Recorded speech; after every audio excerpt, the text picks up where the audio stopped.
ये देखा तारा बउआ ई सब हम रोड बनवैले बानी साला सब बड़का नेता जौन बानू उ सब दोगलई करत तारा सन त ई हिसाब से जितना विकास कइले बानी हमर नाम विकास होके के चाही समझल इन साला सब असलम वासी नाम रख देलक का कइल जाई देखिए जितना जानता भाई सब हमर जानता ह रुकी नेताजी रुकी प्रणाम प्रणाम प्रणाम प्रणाम प्रणाम। कहीं ना ठीक बानी लो बहुत अच्छा बहुत अच्छा।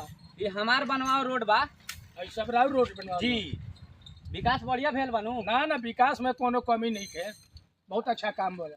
हम साफ सुथरा कोनो काम करी ले गाना भी एगो हमार ट्रेंडिंग में चला था मालूम बानू इतना साफ सुथरा गाना भाई योजना वाला। अच्छा वो गनवा रौले गौले बा जी जी वीडियो में हम देखले भाई और वो समाधान हमरा से मुलाकात हुई है जी तो तने गनवा तने सुनाई ना हमरे। अच्छा गाना सुने तने सुनाई हम तो जौन हम साफ सुथरा गाना भाई योजना वाला उ सुनल चाहता नहीं रहुआ उहे गनवा तो हम चाहते बानी जी तो सुनी सुनाई।